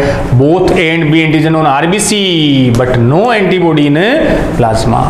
तो एंटीजन RBC की सरफेस पर और एंटीबॉडी बच्चों ब्लड की प्लाज्मा में। क्लियर? और थोड़ा डिटेल में याद रखो तो यूनिवर्सल रेसिपिएंट में AB पॉजिटिव होता है और यूनिवर्सल डोनर में भी O नेगेटिव होता है। ये नेगेटिव पॉजिटिव RH वाला एरिथ्रोब्लास्टोसिस, वही। बस शाबाश, सब जानते हो आप। अगला क्वेश्चन आपको आ गया नर्वस सिस्टम से, और ये बहुत बार बच्चों हाइपोथैलेमस से कनेक्टेड क्वेश्चन कई बार पूछा जा चुका है। Injury localised to the hypothalamus would most likely disturbed. अगर हाइपोथैलेमस डैमेज हो जाए, इंजरी हो जाए हाइपोथैलेमस में, कौन सी प्रोसेस, कौन सा फंक्शन अफेक्टेड होगा? तो हाइपोथैलेमस के काम क्या क्या है वो आपको ध्यान होना चाहिए। हाइपोथैलेमस बच्चों टेम्परेचर कंट्रोल करता है, ऑस्मो रेगुलेशन, पिट्यूटरी का रेगुलेशन, ये सब रेस्पॉन्सिबिलिटी किसकी होती है? हाइपोथैलेमस की। तो टेम्परेचर कंट्रोल, ऑस्मो रेगुलेशन और पिट्यूटरी कंट्रोल सब हाइपोथैलेमस करता है। तो अगर वो डैमेज हो गया, इंजरी हो गई, तो ये रहा regulation of body temperature. Second आ गया, इसमें गड़बड़ हो जाएगी। पहला executive function such as decision making है तो सेरेब्रम से कनेक्ट है। शॉर्ट टर्म मेमोरी ये सारे सेरेब्रम। कोऑर्डिनेशन ड्यूरिंग लोकोमोशन ये सेरिबेलम सेरेब्रम के रूल होते हैं। तो हाइपोथैलेमस से इफेक्ट किस पर पड़ेगा? टेम्परेचर मेंटेनिंग पे। क्लियर है बच्चों? अगला question, which one of the following living organism completely lacks cell wall? जिसमें सेल वॉल नहीं होती। तो एनिमलिया किंगडम में आपको पता है सेल वॉल नहीं होती। तो देख लो एनिमलिया, सैकेरोमाइसीस में तो है, एल्गी में, ब्लू ग्रीन साइनोबैक्टीरिया में भी सेल वॉल होती है। ये रहा सीफेन, सीफेन जिसको गोर्गोनिया, और Gorgonia is member of Coelenterata, तो इसमें cell wall completely absent. Sea pen, sea pen तो पेनेटुला होता है, सीफेन गोर्गोनिया होता है, both are member of Coelenterata. Cnidaria भी इसको बोल देते हैं बच्चों। अगला तीसरा क्वेश्चन रिप्रोडक्टिव हेल्थ का, ये लो इंपॉर्टेंट चैप्टर है। Which of the following is a hormone releasing IUD. तो इंट्रायूटेराइन डिवाइसेस के अलग अलग टाइप थे बच्चों। एक तो नॉन मेडिकेटेड में तो लिपेज लूप आता है, कॉपर रिलीजिंग में कॉपर टी, कॉपर 7 आता है, हार्मोनल में एक प्रोजेस्टासर्ट दे रखा है, एक LNG-20 दे रखी है आपकी एनसीईआरटी में, तो ढूंढ लो। ये रहा चौथा LNG-20। LNG का पूरा नाम लेवोनोगेस्ट्रोल। लेवोनोगेस्ट्रोल बच्चों ये सिंथेटिक प्रोजेस्टेरोन हार्मोन ही होता है। ठीक है, हो गई ज्ञान की बात, आगे आ जाओ। वायरस, वायरस, वायरोइड्स, प्रियोन, इनसे आपको क्वेश्चन मिल जाएंगे हर साल। पेपर एनालिसिस से ये चीज़ आप नोट करते रहना। प्रियोन से बना हुआ है, मेड काउ डिजीज भी आई हुई एक बार। वायरोइड्स से क्वेश्चन आ जाते हैं, यहाँ वायरस का ही पूछ लिया सीधा। वायरस है single chromosome, both DNA RNA, DNA enclose in protein code, ये तो हुआ। ये प्रोटीन कोड कैप्सिड है, अंदर उसका जेनेटिक मटेरियल है, तो DNA enclose in protein coat. Third ही कर दें, कर दो फिर, देर किस बात की। अगला क्वेश्चन, क्वेश्चन 35, फिर से मोल बायो का एनसीईआरटी का question. HGP human genome project में बच्चों दे रखा है, इसे ह्यूमन जीनोम प्रोजेक्ट के पैराग्राफ में मिल जाएगा आपको। Commonly use vector for human genome sequencing are, अपने लिए हाँ BAC और YAC। BAC तो आ गया bacterial artificial chromosome, YAC east artificial chromosome. और एक्सप्रेशन वेक्टर ये क्लोनिंग वेक्टर TDNA प्लांट के लिए बच्चों यूज करते हैं ना, एग्रोबैक्टीरियम ट्यूमिफेशियंस वाला वो है। चलो आगे 36, Which one of the following fungi contain hallucinogenic property? अब ये बच्चों क्लेविसेप्स अर्गट फंजाई में भी बता रहा था मैं, LSD होती है। उसके अलावा न्यूरोस्पोरा, स्टीलिगो, मोर्सेला है तो वो होगी। हाँ एमेनिडा ये आते हैं ना, मस्केरिया, इसमें वो आइबोटेरिकर और मस्कोरिया ये कुछ न्यूरोटॉक्सिक पॉइजन लाइक होते हैं जिनकी हैलुसिनोजेनिक प्रॉपर्टीज होती है। तो याद रखना आपको ये फंजाई कौन सी, एमेनिटा मस्केरिया। ये तो ये साइकोटेलिक ड्रग होती है जिसकी भी हैलुसिनोजेनिक प्रॉपर्टीज बच्चों, भ्रम उत्पन्न करने वाली वही। 37, which structure perform the function of mitochondria in bacteria. Bacteria में माइटोकॉन्ड्रिया, प्रोकैरियोट्स में कौन, अपने में तो माइटोकॉन्ड्रिया रेस्पिरेशन ATP प्रोडक्शन में, प्रोकैरियोट में उनकी जगह हाँ वही जो फोल्ड होते हैं प्लाज्मा सेल मेम्ब्रेन, उन्हीं को अपन बोलते हैं मीजोसोम। सीधा ही है, तो मीजोसोम माइटोकॉन्ड्रिया की तरह ही काम करते हैं। एक और लो, सेल डिवीजन की S फेज का सीधा ही क्वेश्चन आ गया। In S phase of cell cycle, S का मतलब ही क्या, सिंथेसिस, डबल DNA सिंथेसाइज होगा, chromosome number is increased, amount of DNA is reduce, गलत, amount of DNA double in each cell. तो सिंथेसिस में DNA का रेप्लिकेशन होता है, वही सिंथेसाइज होगा, डबल हो जाएगा। सीधा क्वेश्चन। चलें आगे, क्वेश्चन 39, जेनेटिक्स का बच्चों ये लोग हीमोफीलिया, कलर ब्लाइंडनेस के कनेक्टेड क्वेश्चन बनते हैं आपके सामने, कर लोगे solve. A man whose father was colour blind marries a woman who had a colour blind mother. तो जीनोटाइप लिख लो, एक ऐसा नर जिसका पिता कलर ब्लाइंड था। अब कलर ब्लाइंड और हीमोफीलिया की जीन तो एक्स पे होती है, और मैंने बताया भी था पीछे के पेपर सॉल्यूशन में कि जो फादर का एक्स है वो हमेशा डॉटर में ट्रांसफर होता है, फादर का एक्स कभी भी छोरे में, सन में बच्चों ट्रांसफर नहीं होगा। तो अगर इसका फादर कलर ब्लाइंड है तो कोई फर्क नहीं पड़ेगा, तो इस मेल का जीनोटाइप XY हो गया। Marriage A woman who had a colour blind mother and normal father, एक ऐसी फीमेल से उसकी मैरिज होती है जिसकी माँ कलर ब्लाइंड है लेकिन उसका फादर नॉर्मल है। अब बच्चों माँ कलर ब्लाइंड है मतलब माँ के दोनों एक्स पे जीन आई ना, रिसेसिव है तब होगी। तो माँ का एक अक्स, बेटी में जो दो अक्स होते हैं ना, एक अक्स फादर से आता है एक मदर से आता है, तो फादर नॉर्मल है बट माँ कलर ब्लाइंड है तो माँ का एक अक्स आ गया, तो ये जो फीमेल है वो कैसी हो गई, कैरियर हो गई, और वो मेल नॉर्मल हो गया। तो क्या पूछ रहा है आपसे, what percentage of male children of this couple will be colour blind. Male children son, लड़के के कलर ब्लाइंड होने के परसेंट निकाल लो, तो मैं सीधा यही बता देता हूँ मेल, एक XY, ये XY, तो ये दो छोरे आपके सामने, ये नॉर्मल, ये कलर ब्लाइंड, तो कितने कलर ब्लाइंड होने के चांसेस बने 50%, तो आंसर आ गया फर्स्ट, आ गया ना, आ गया तो चलो। बायोमोलिक्यूल का question, which one of the following is a non reducing carbohydrate, important है नॉन रिड्यूसिंग में, फिक्स ये सुक्रोज, ध्यान है ना, सुक्रोज बेटा जी कैसी है, नॉन रिड्यूसिंग, अरे याद रख लेना, मोनोसैकेराइड जो होते हैं ना, मोनोसैकेराइड बच्चों वो रिड्यूसिंग है, अपचायक है, हाँ वो फ्री एल्डिहाइड ग्रुप वाले वो रिड्यूसिंग होते हैं ना, ध्यान आपको रिडक्शन वाले। डाइसैकेराइड में, डाइसैकेराइड भी रिड्यूसिंग है एक्सेप्ट, इसमें एक तो सुक्रोज, एक बच्चों ट्रिहेलोज शुगर भी होती है, ध्यान रख सकते हो आप, इसके अलावा बाकी लैक्टोज ये सब डाइसैकेराइड है, ये रिड्यूसिंग है, किसको छोड़ के, सुक्रोज और ट्रिहेलोज, सुक्रोज इंपॉर्टेंट है, इन्वर्ट शुगर, फ्रक्टोज और हाँ ग्लूकोज वाली, ट्रिहेलोज ये बच्चों इंसेक्ट के ब्लड प्लाज्मा में मिलती है, ट्रिहेलोज कॉकरोच में भी, हाँ ये नॉन रिड्यूसिंग, बाकी रिड्यूसिंग में, और पॉलीसैकेराइड जो होते हैं वो नॉन रिड्यूसिंग ही होते हैं, तो इसमें आंसर अपना क्या गया, फोर्थ गया। 41 इवोल्यूशन, होमोलोगस एनालोगस, सामने आपके fore limb of cat, lizard used in walking, four limb of whale and in swimming, and four limb of bat used in flying are an example of, तो cat, whale, lizard, bat। अब देखो बच्चों cat, well और bat तो mammals है, lizard एक reptile है, लेकिन ये सारे के सारे वर्टिब्रेट है, सारे के सारे कोर्डेट है, तो बस सीधा सा ध्यान रखना, अगर कोर्डेट और बच्चों नॉन कोर्डेट आपको दिया हुआ है, कोर्डेट के साथ क्या दे रखा है, नॉन कोर्डेट, ये कभी भी होमोलोगस नहीं होंगे, ये हमेशा एनालोगस होंगे।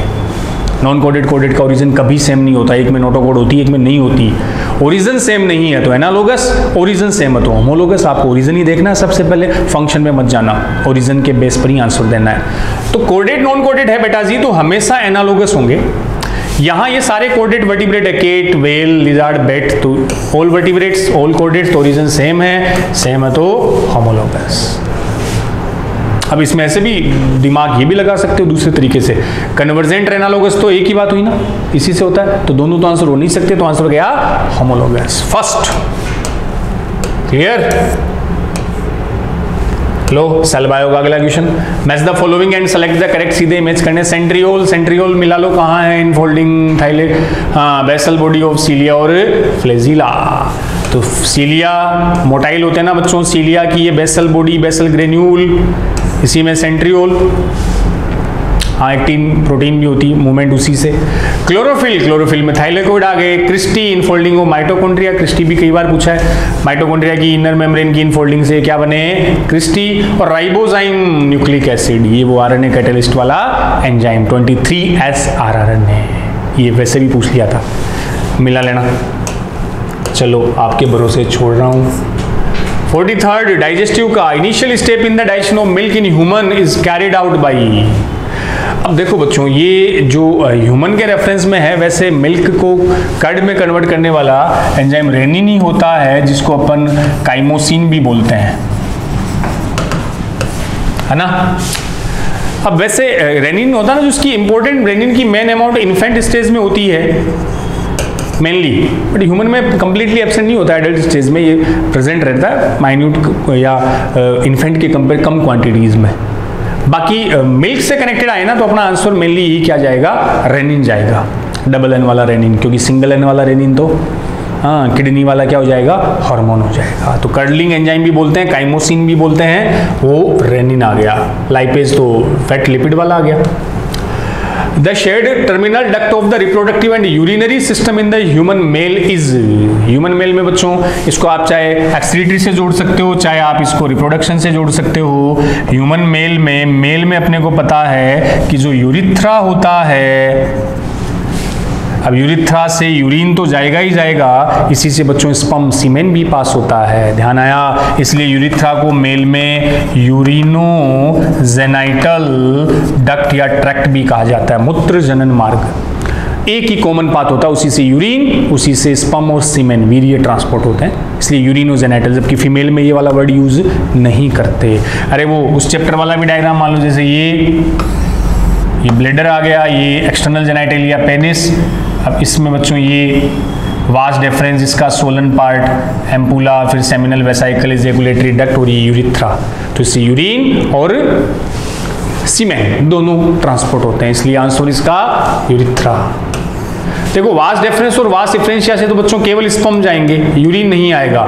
यूरेटर से केवल यूरिन आएगा, स्पर्म नहीं जाएंगे, क्योंकि यूरेटर तो ये हुई ना जो किडनी से आती है, इससे केवल यूरिन आएगा। हाँ, यूरिथ्रा से यूरिन और स्पर्म दोनों ट्रांसपोर्ट होते हैं, इसलिए वो दोनों का कॉमन शेयर्ड पाथ हो गया। फ्रॉग की अगर बात आए ना, वो भी बना हुआ क्वेश्चन है, आ चुका पीछे। फ्रॉग में बच्चों, मेल फ्रॉग में जो यूरेटर है, वो यूरेटर किडनी से कनेक्ट होती है, किडनी से तो होती है भाई। टेस्टिस से जो स्पर्म आए वास डिफरेंशिया से पहले किडनी में आए, वो बीडर कैनाल, फिर वहां से यूरेटर आई। तो मेल फ्रॉग में जो यूरेटर है वो यूरिन और स्पर्म दोनों ले जाएगी, इसलिए बच्चों मेल फ्रॉग में यूरेटर को आप बोल सकते हो यूरिनोजेनाइटल। जबकि ह्यूमन की बात आए ना तो यूरिथ्रा यूरिनोजेनाइटल, अपने यूरेटर से केवल ट्रांसपोर्ट होगा यूरिन। शाबाश, समझ गए आप? चलो समझ गए तो 45 क्वेश्चन आपका वेट कर रहा है। Which one of the following growth regulator is known as stress hormone? अब प्लांट में स्ट्रेस हार्मोन तो एबी है, एब्सिसिक एसिड बोलते हैं, ध्यान ही है। अपने में वैसे एड्रिनल ग्लैंड से रिलेटेड हार्मोन स्ट्रेस हार्मोन हो गए, ठीक। तो फोरस ग्लैंड बोलते हैं ना, एब्सिसिक एबीए, ये वो बच्चों क्या करता है, स्टोमेटा को क्लोज करके एडवर्स कंडीशन में सर्वाइव करने के लिए हेल्पफुल होता है एब्सिसिक एसिड। और अपने में वैसे आए ना तो एड्रिनल ग्लैंड है, एड्रिनल को 4S ग्लैंड भी बोलते हैं, जबकि मेडुला को 3F लिखा था अपन ने। 4S क्यों बोलते हैं? सॉल्ट, एक S का मतलब बच्चों शुगर, एक का मतलब स्ट्रेस, एक का मतलब सेक्सुअल एक्टिविटी, इन सब को कंट्रोल करती है। लैंगिक क्रियाएं, सॉल्ट एल्डोस्टेरोन आ गया, शुगर के लिए कोर्टिसोल आ गया, स्ट्रेस में वो एड्रिनल मेडुला वाले हार्मोन आ गए, इसलिए 4S ग्लैंड भी बोला जाता है किसको? एड्रिनल को। यहाँ वो एब्सिसिक एसिड प्लांट के रेफरेंस में। अगला 46, which of the following show coiled RNA strand and capsomere? Capsomere वाली वो एक डायग्राम एनसीईआरटी में दे रखा है, कैप्सोमियर और कोइल्ड आरएनए की स्ट्रक्चर। मोर देन 6000 राइबोन्यूक्लियोटाइड बच्चे होते हैं ना, हाँ, नॉन वायरस में आता है कौन सा? TMV, tobacco mosaic virus. HID का डायग्राम भी दे रखा है आपने। An alga which can be employed as food for human being, ये फूड स्ट्रेटेजी वाला 9 चैप्टर से क्वेश्चन है, ध्यान ही है। कौन सी एल्गी जो विटामिन B12 का भी सोर्स होती है? क्लोरेला। 50 to 60% इसमें प्रोटीन भी मिलता है, विटामिन C का भी स्रोत इसी में अपन बता सकते हैं, क्या आयरन वगैरह वो भी प्रेजेंट इसमें होता है। तो क्लोरेला। एक स्पाइरुलिना एल्गी भी याद रख लेना, स्पाइरुलिना भी विटामिन B12 साइनोकोबालेमिन का इंपॉर्टेंट सोर्स है बच्चों, एनरिच सोर्स है, यहाँ ऑप्शन में नहीं है तो Chlorella. Choose the correctly matched pair, correctly matched pair ये टिश्यू का क्वेश्चन, टिश्यू वाले चैप्टर से, 7th चैप्टर से। Areolar tissue, loose connective tissue, पहला ही मैच हो रहा है। एरियोलर स्पेस होता है ना, बीच में कैविटी, सेल्स दूर दूर होती है, इसलिए हमने इसको लूज, ढीला संयोजी ऊतक भी बोलते हैं। अब सेल के बेस पर अगर इसमें एडिपोसाइट आ गई तो इसको एडिपोज टिश्यू भी बोल दिया जाता है। तो पहला ही सही आ गया, एरियोलर कनेक्टिव टिश्यू। देख लो आगे, cartilage loose connective tissue, cartilage और बोन तो स्पेशलाइज्ड कनेक्टिव टिश्यू होती है, लूज नहीं होती बच्चों। Tendon specialised connective tissue, tendon specialised नहीं है, टेंडन और लिगामेंट डेंस कनेक्टिव टिश्यू, और डेंस में भी डेंस रेगुलर कनेक्टिव टिश्यू होते हैं। एडिपोज डेंस कनेक्टिव टिश्यू नहीं है, एडिपोज तो एरियोलर ही कनेक्टिव टिश्यू होता है। तो आंसर आ गया इसमें first.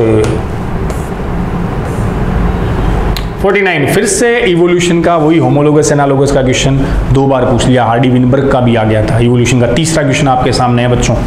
Which one of the following are analogous structure? वहां होमोलोगस थी, अब एनालोगस का पूछ लिया। ओरिजिन देखना है, ओरिजिन सेम है तो होमोलोगस, डिफर है तो analogous. Thorns of Bougainvillea and tendrils of Cucurbita, NCERT की एग्जांपल है, इसमें कोई कंफ्यूज नहीं होना अपने को। Flipper of dolphin and leg of horse, both are mammals. Wings of bat and wings of pigeon, दोनों वर्टिब्रेट है। अब यहाँ देख लेना, ये भी जा सकता है। अब देखो बच्चों, होमोलोगस एनालोगस में एक बात हमेशा याद रखना, वैसे तो हर क्वेश्चन में रखना, लेकिन स्पेशली होमोलोगस एनालोगस के क्वेश्चन में आप चारों ऑप्शन पढ़ना, फिर आपको आंसर जज करना है। ऐसे नहीं पहले ऑप्शन देखते आंसर दे दिया, चार ऑप्शन पढ़ो, फिर मोर प्रॉपर आंसर को टिक करो। जैसे इसी क्वेश्चन में देख लो, तीसरे ऑप्शन पे लग रहा है wings of bat and wings of pigeon, दोनों के पंख उड़ने में काम आते हैं, तो हमने बोल दिया फंक्शन तो सेम है, टिक कर दो। टिक करते ही लाला जी टिक किया और -5 हुआ, हो गया। इसलिए चौथे ऑप्शन पे आओ। चौथा क्या है? Gills of prawn and lungs of man. Prawn, प्राण, झींगा, झींगा बोले तो आर्थ्रोपोडा क्रस्टेशिया, आर्थ्रोपोडा बोले तो नॉन कोडेट, और अपन कोडेट। तो कोडेट और नॉन कोडेट कभी भी होमोलोगस नहीं होंगे, ऑलवेज बच्चों, ऑलवेज डॉक्टर्स क्या होंगे? एनालोगस। तो बेस्ट जो इसका आंसर है वो है फोर्थ। गिल्स का काम भी रेस्पिरेशन में हेल्पफुल है, लंग्स का काम भी रेस्पिरेशन में, ब्रीदिंग में। अगर ये ऑप्शन नहीं रहता फोर्थ, तो आप किस पर आ सकते थे? थर्ड पे। इसलिए जो बेस्ट हो, ज्यादा सही हो, वही आपको ऑप्शन सेलेक्ट करना है। नेक्स्ट 50 क्वेश्चन आपका रेस्पिरेटरी सिस्टम से आया। Approximate 70% of carbon dioxide absorbed by the blood will be transported to the lungs. अब बच्चों जो CO2 का ट्रांसपोर्टेशन होता है ना, कहां से कहां तक? टिश्यू टू एल्वियोलाई तक। तीन मेथड, तीन फॉर्म में होता है। एक तो अपन बोल देते हैं एज ए फिजिकल सॉल्यूशन, वो प्लाज्मा में डिजोल्व होके जिसमें H2O CO2 के साथ रिएक्ट करके क्या बना देगी? H2CO3 carbonic acid. कुछ CO2 as a carbamino compound, वो बच्चों हीमोग्लोबिन के साथ बाइंड होती है। हीमोग्लोबिन के NH2 ग्रुप के साथ कौन बाइंड हो जाएगी? CO2। और बाकी एज ए बाइकार्बोनेट आयंस के फॉर्म में CO2 ट्रांसपोर्ट होती है। तो लगभग 70% और more than 70% as a bicarbonate जाती है, सबसे ज्यादा इसी फॉर्म में जाएगी। 20 to 25% CO2 ओपन कार्बोमेन्यू कंपाउंड, और 5 से 7% जो CO2 वो as a physical solution transport होती है फ्रॉम टिश्यू टू एल्वियोलाई। तो सबसे ज्यादा इस कार्बोमिनो हीमोग्लोबिन बाइकार्बोनेट आयन आ गया थर्ड। डिजोल्व उससे कम, और वो कार्बोमिनो हीमोग्लोबिन जो आरबीसी में होता है। चलें, और O2 तो अपने को दो मेथड में होती है, एक तो प्लाज्मा में डिजोल्व होकर तो 3%, बाकी हीमोग्लोबिन से बाइंड होकर 97। मेनली O2 हीमोग्लोबिन से बाइंड होकर जाती है, ऑक्सी हीमोग्लोबिन बनाती है, ध्यान है वो आपके।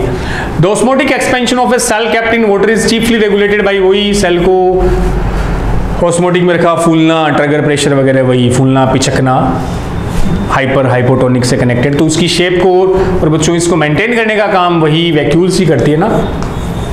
प्लांट सेल में लार्ज वैक्यूल्स होती है, एनिमल में तो नहीं होती, या नेग्लिजिबल स्मॉल वैक्यूल्स होती नहीं, वैसे तो डिफरेंस में आ जाता है। तो वैक्यूल्स 52।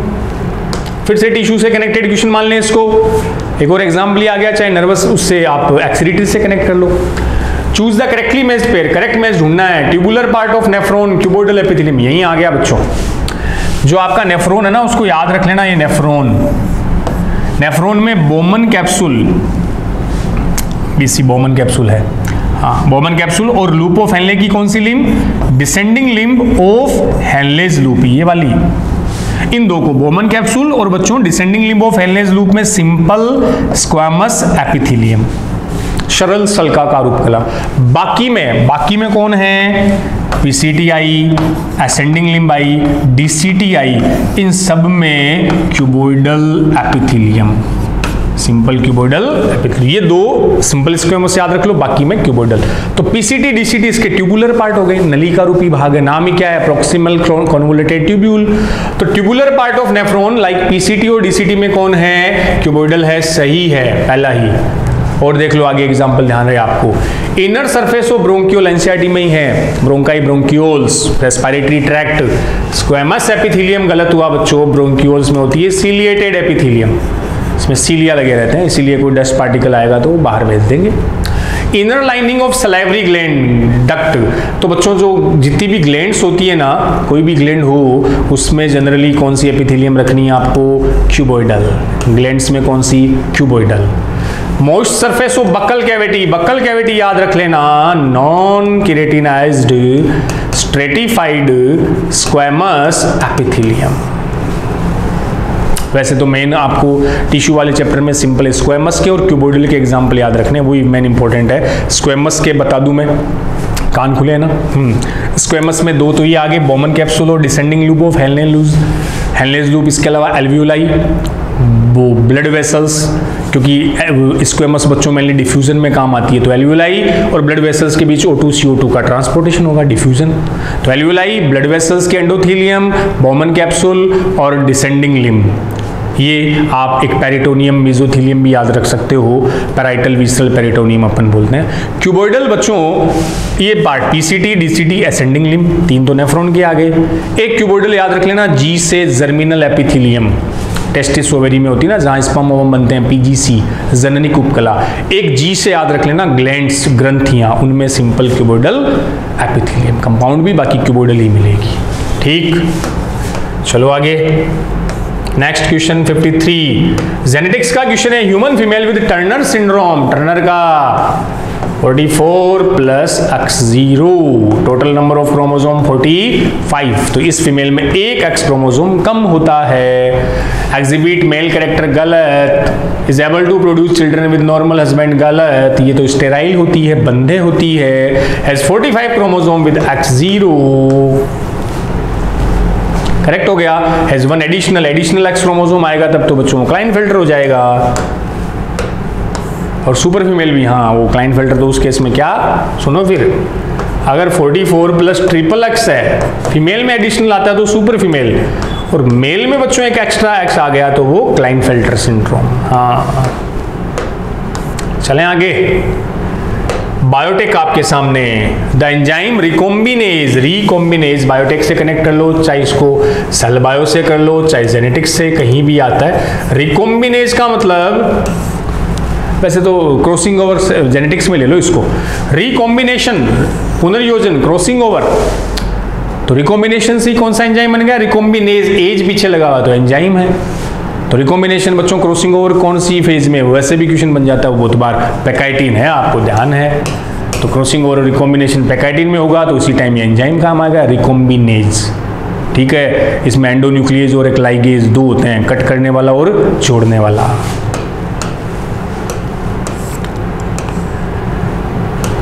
नेक्स्ट एंडोक्राइन सिस्टम ले लो, हार्मोन से रिलेटेड क्वेश्चन आ गया।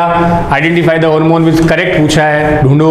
प्रोजेस्टेरोन कार्पस ल्यूटियम से आता है, ठीक है। Stimulation of growth and activities of female secondary sex organ, female के सेकेंडरी सेक्स ऑर्गन की ग्रोथ बच्चों एस्ट्रोजन करवाता है, जैसे कि मेल में एंड्रोजन करवाता है। प्रोजेस्टेरोन ग्रोथ नहीं करवाएगा, वो तो प्रेगनेंसी से कनेक्टेड, इसलिए इसका फंक्शन गलत हो गया।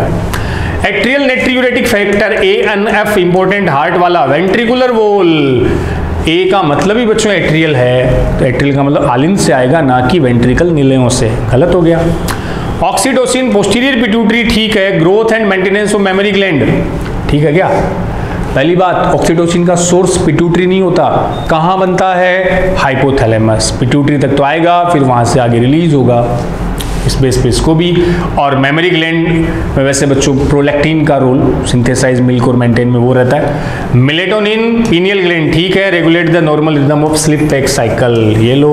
तो जो बायोलॉजिकल क्लॉक है वो अपनी पीनियल ग्लैंड 24 आवर्स की एक्टिविटी को यही कंट्रोल करती है, और उसका हार्मोन मिलेटोनिन, तो फोर्थ सही हो गया।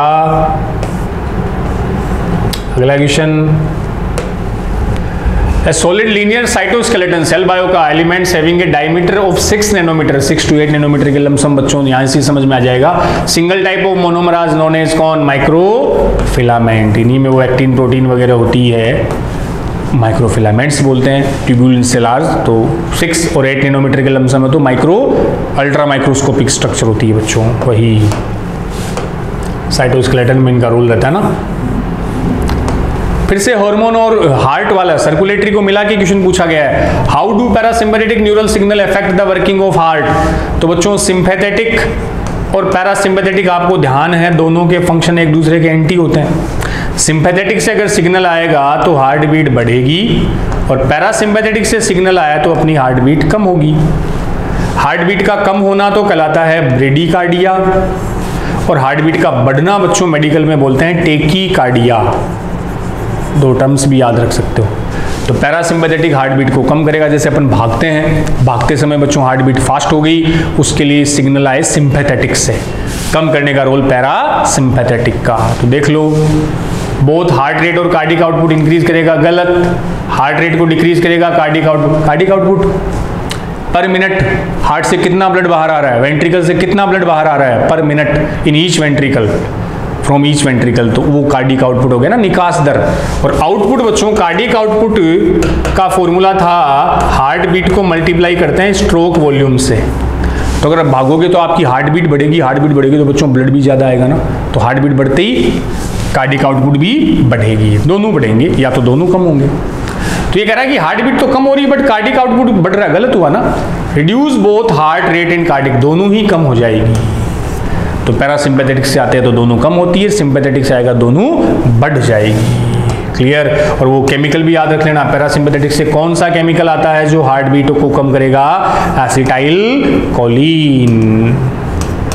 जबकि सिंपैथेटिक से बच्चों वो एड्रेनालिन, सिंपैथेटिन आते हैं जो हार्ट बीट को बढ़ाते हैं। लोकोमोशन मूवमेंट, जॉइंट से क्वेश्चन अक्सर पूछ लिया जाता है, लोकोमोशन वाले चैप्टर में जॉइंट बच्चों इंपॉर्टेंट। तो आपको ढूंढना है the type of joint with the example in human, ढूंढो सही जॉइंट का करेक्ट मैचिंग है ना, ये करेक्ट। हिंज जॉइंट, हिंज कहाँ आता है, between humerus and pectoral girdle, ये ह्यूमरस ये पेक्टोरल। ये वाला शोल्डर जॉइंट क्या हिंज होता है क्या, ये बच्चों बॉल एंड सॉकेट होता है, मैक्सिमम मूवमेंट वाला बॉल एंड सॉकेट, गलत हुआ। ग्लाइडिंग जॉइंट बिटवीन कार्पल्स, ये रहा कार्पल्स के बीच ग्लाइडिंग हुआ। पैरों में टार्सल के बीच भी ग्लाइडिंग होता है बच्चों, सही है। Cartilaginous joint between frontal and parietal, ये स्कल की फ्रंटल पैराइटल बोन के बीच कार्टिलेजिनस थोड़ी होता है, बता देता मैं, कैप आ गई बीच में है ना। हाँ, तो इनके फ्लैट बोन ऑफ स्कल के बीच में तो बच्चों फाइब्रस था, इमूवेबल था, अचल संधि होती है जिसमें मूवमेंट नहीं होगी, गलत हुआ। पाइवट जॉइंट, वो एटलस एक्सिस वाला, रेडियो अल्ना वाला, वो पाइवट होता है। Between third and fourth cervical vertebra, गलत। ये सर्वाइकल वर्टिब्रा वाले तो वो आगे कौन से, इसको किस में कंसीडर करते हो, देखो इंटरवर्टिब्रल डिस्क में बच्चों कार्टिलेजिनस भी होती है और वैसे ज़ाइगोपोफाइसिस के बीच ग्लाइडिंग जॉइंट भी कंसीडर कर लेते हैं। तो इसमें आपका आंसर हो गया करेक्ट पूछा है तो ग्लाइडिंग जॉइंट बिटवीन कार्पल्स और बिटवीन टार्सल भी कौन सा होगा, विसर्पण ग्लाइडिंग जॉइंट। फिर से मोल बायोटेक का question, which vector can clone only A small fragment of DNA, biotech का ये बच्चों। तो डीएनए को अपन जो आरडीएनए होता है या डीएनए को होस्ट में डायरेक्ट तो लेके नहीं जा सकते, उसे पहले जोड़ना पड़ता है किसके साथ, वेक्टर के साथ। तो डीएनए वेक्टर जुड़ के ही तो आरडीएनए बनाता है, रिकॉम्बिनेंट डीएनए। तो अगर छोटा, नॉर्मली छोटे जीन और डीएनए को ट्रांसफर करने के लिए अपना बेस्ट वेक्टर होता है प्लाज्मिड, वो PBR 322 वाला। अगर इससे कुछ बड़ा हो तो बच्चों फिर वो cosmid, phagemid, then BAC bacterial artificial chromosome, yeast artificial chromosome. तो छोटा अगर डीएनए का सेगमेंट, उसके लिए आइडियल कौन रहता है, plasmid. 10 kbp kilo base pair तक के प्लाज्मिड होते हैं, 8 से 10 चलते हैं। उससे फिर बड़ा हो तो थोड़ा बड़ा अगर डीएनए का सेगमेंट हो तो बच्चों कॉस्मिड यूज किया गया। देन फिर बैक्टीरियल ईस्ट आर्टिफिशियल और बड़े सेगमेंट को ट्रांसफर करते हैं होस्ट में। लेकिन आइडियल छोटे सेगमेंट के लिए जनरली छोटा डीएनए जीन ही ट्रांसफर किया जाता है, तो उसके लिए आइडियल वेक्टर बच्चों कौन, प्लाज्मिड। तो ये आज अपने बच्चों AIPMT 2014 all India pre medical test 2014 के बायोलॉजी का पेपर आप लोगों को सोल्व करवाया। उम्मीद करता हूँ इसको आपने अच्छे से देखा, सुना, समझा होगा। तो इससे बच्चों वही कंसेप्ट वाली बातें हैं, तो बार बार बीच में बोल भी देता हूँ मैं।